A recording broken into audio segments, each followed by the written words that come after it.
gentlemen, thanks so much for joining me today. This is Relentless Press. I am Abraham Opatz, your host. We're going to get into a Texans versus Panthers Thursday night showdown recap and reaction. We're going to talk about what some of the key turning points were in this game, what I thought about them, what could have maybe shifted, how this game actually ended up turning out, and then at the end of it, we're going to go over individual contributions for players. We're going to talk about their matchups going into next week and how much we like or dislike what that looks like. We're going to talk about what we are going to project as far as where we're starting or sitting some of these guys, and I'm just really excited to have you here. Without further ado, let's get into this week's Relentless Rundown.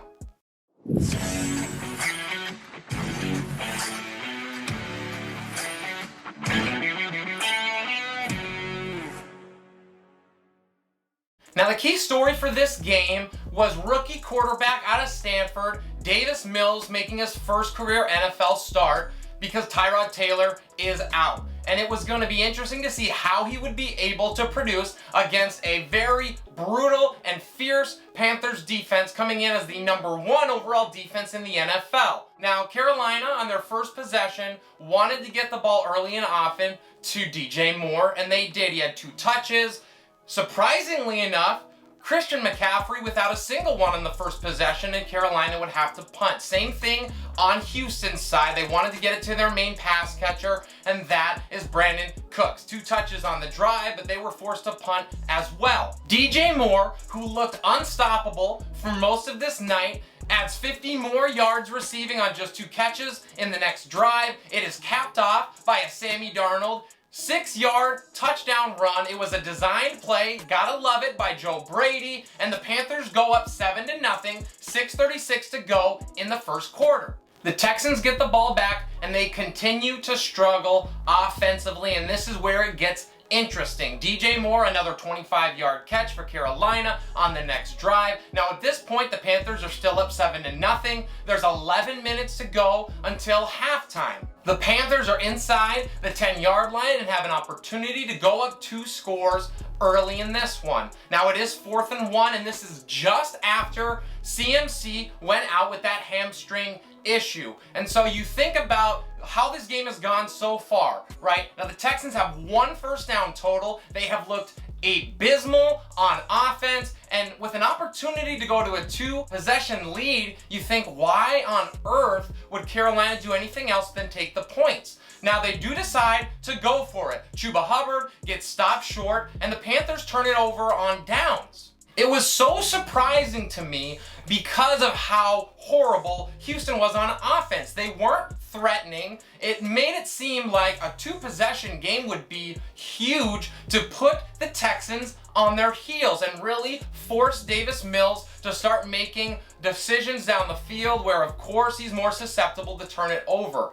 And especially with Christian McCaffrey being out, I can see, right, that teams are getting more aggressive. They are taking the approach that the offense has the advantage, and we're going to try to get those first downs in situations where we have that advantage. But when you don't have Christian McCaffrey and you have an opportunity to go up 2 scores against a rookie quarterback on the road, I just think you have to take that opportunity and really make Mills beat you. They didn't do that. It gave hope and some confidence to the Houston side. And on the next possession, Carolina helps them out even more. They have 2 offside penalties, they rough the passer, and they are able to switch field position. Houston gets out of their own end zone, and they're able to move the sticks just a little bit to get some breathing room. Something of note here is that with 6:57 to go until half, Davis Mills was 3 of 4 for 14 yards passing. So the Texans were obviously playing it safe and trying to protect their young quarterback. Ensuing possession for Carolina, Sammy Darnold fumbles. Now, they get a fortunate recovery and don't turn it over, but it was concerning. And remember, this is their first full possession with Run CMC out of this game. Houston gets it back, doesn't do anything with it again. Carolina gets the ball, they go 3 and out. So at this point, they've looked really poor so far without Christian McCaffrey in the lineup. Now this next possession for Houston was when the tide started to turn a little bit. There's 1:37 until halftime. Houston has one more chance to get some points before half, and at this point, Davis Mills for a 5-19 yards, so still not doing anything at all. But on this drive, something happens. He has 30 yards passing until he hits Cooks, Brandon again for 27 yards down the field. They're able to get the ball into the red zone and start to pressure this defense. Houston caps off this drive with a 2-yard touchdown strike to Anthony Miller, former Chicago Bear, who they just traded for a couple of weeks ago, and they are able to get some points on the board. The extra point, however, is no good, and Carolina holds a slim 7-6 lead with 25 seconds to go until halftime. Carolina gets the ball back, tries to do a little with it, and Sammy Darnold actually fumbles again. And this would have been critical had the Texans been able to recover. Once again, they were not. And so Darnold getting away with 2 early fumbles in the first half. The Panthers get into halftime with the lead. Now, something I want to touch base on, because there's clear evidence of it here, is that momentum shift. The Texans had 17 plays for 44 yards heading into that final drive of the first half, in which they had 7 plays for 64 yards. Now, some of that was that 3 and out for Carolina. They looked out of sorts on offense, and you could see that defense get a little tired, and Houston was able to take advantage. If you are new to the channel, if you haven't done it yet, and you're enjoying the content, please like and subscribe. I greatly appreciate your support. Let's get into the second half. Houston gets the ball with the first possession in the second half, and they're actually able to move the ball with some success. They get it all the way down to the Carolina 39-yard line. Now they're facing a 4th and 4, and Coach David Culley has a couple decisions. He can try to kick this long field goal, which it would have been about a 56-yarder, so that is well within the range of Joey Sly, though you don't love it. He could have also gone for it, and especially with the momentum that they carried that we talked about from that first half, I think that that could have been a good decision as well. He could have also brought the offense onto the field, if nothing more than to at least try to draw the Panthers off sides. We saw in the first half where they were able to do that a couple times to get that first down and continue to move down the field. Now, he decides against that and instead trots the punting unit out. They take a delay of game penalty and give it back to Carolina. It was just a really questionable call and made it feel like the Texans weren't really trying to win this game, honestly. They were more so trying to protect Mills and trying not to lose it. This decision would end up being the beginning of the end for Houston. Now, they are able to pin Carolina back. They start now at their own 9-yard line, and they actually would have forced Carolina into a 3rd down and 4 from the 25-yard line, which would have been great. However, there's a bonehead roughing the passer call where Sam Darnold just kind of scrambles out and slides down, and a defender comes in late and hits him in the head. So that gives not only a first down to Carolina, but moves the ball all the way out to the 40. So field position has completely shifted again. The drive is capped off by a 6-yard touchdown run from rookie tight end out of Notre Dame, Tommy Tremble. This is an absolutely awesome call by Joe Brady. No one was expecting it. Tremble is able to go in untouched, and it is 14-6 Panthers with 6:20 to play in the 3rd quarter. Houston would go 3 and out on the next possession, and then when Carolina gets the ball back, they're able to control the clock, get that ball all the way down to the 3-yard line of the Texans, where they face another 4th and 1. Now this time, they make the right decision. They take the points, extend this lead to 2 possessions. It is 17-6 Panthers, 12:37 to play in the game. And it really felt over at that point, guys, because we'd seen that lack of consistency from the offense on the Texans side, and a 2-possession game with under 13 minutes did not look great for them. So now down 2 possessions, Houston gets the ball to their main man, Brandon Cooks, the only offensive spark for the Texans all day. They are able to get the ball into field goal range. They are able to make a 53-yard field goal, and you'll remember that they did have that opportunity, right? Probably would have been about a 56-yarder earlier in the game that they decided to pass on, but they clearly felt comfortable with Joey Sly from range, and he makes this 53-yard field goal actually fairly easily. It looked like, and obviously hindsight is 2020, but it looked like it would have been good from closer to 60, so he did have that capability. They just passed on it earlier on. After Houston is able to make this a one-possession game, Carolina answers. They move the ball down the field with no problem. Touchdown drive is capped by Sam Darnold diving in from 1 yard out. That would make it 24-9 Carolina with just 4:07 left in the game, and at that point the rest is history. Houston gets the ball back, turns it over on downs, and Carolina basically kneels to run out the clock. Now, when I think about this game, a couple things really stood out to me. Houston did not take advantage of their home field. They didn't take advantage of the momentum that they had, though it was only a few spots, and they certainly didn't take advantage of any of the opportunities that presented itself. They actually had a far greater chance of winning this game than the final score would dictate. They played a really safe game. They played not to lose, and this was basically confirmed by Coach David Culley, who said, and I quote, "We didn't want to try to put him in a situation where he had to make a decision on his own." But coach, he's the quarterback. Are you gonna go out there and throw the ball for him?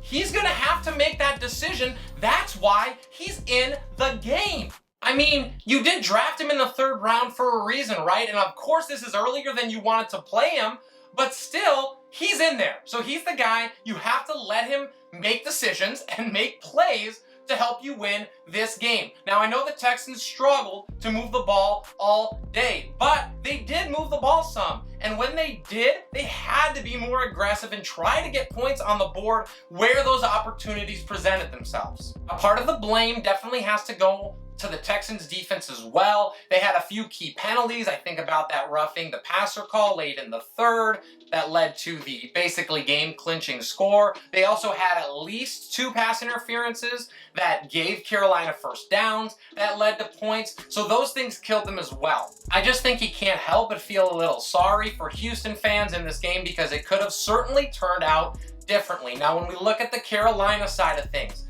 after Christian McCaffrey went out, Carolina was completely out of sorts on offense, and rightfully so, right? We know that they built their game plan around him, and so it's not a surprise that they struggled to get things clicking after he departed. But I will say that it was certainly worse than you would have hoped from a Panthers perspective after CMC went out. On those 3 possessions immediately after losing McCaffrey, Panthers had 2 fumbles and 2 3-and-outs. So kind of worst case scenario for them. Now, we talked about them not actually losing those fumbles because that would have certainly shifted this game. They got fortunate in that, but they were very poor in those immediate possessions after CMC went out. Darnold needs to be better protecting the ball, but he really decided that if they weren't going to have McCaffrey, it was DJ Moore time. They went back to him in the 2nd half, and he dominated. The running game for the Panthers, little bit of a question mark. I would say Chuba Hubbard and Royce Freeman looked just okay. I think that they're going to look a lot better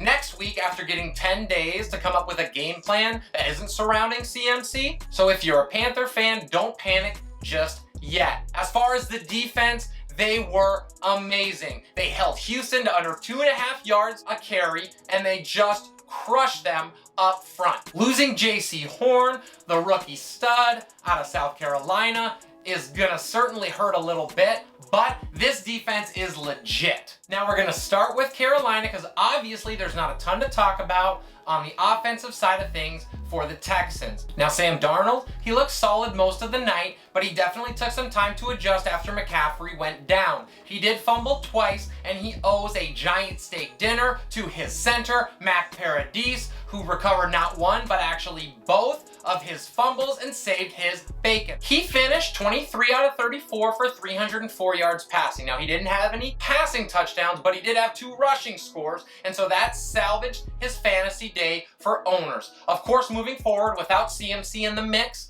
we know that they are going to have to rely on the pass a little bit more, and so this is a great matchup here. They get Dallas in week 4, who has one of the worst passing defenses in the NFL. I like Darnold as a solid QB2 play before going out. Christian McCaffrey did have 40 yards on 9 touches. He is going to miss at least a couple weeks with a hammy, and we know that those things can linger, so hopefully they take their time getting him back into it so that he doesn't re-aggravate it. That moves us into who takes over at running back for the Panthers as CMC is out. I think the first guy is that rookie, Chuba Hubbard. Now, he's going to be a huge waiver wire pickup. If he's available, go and grab him.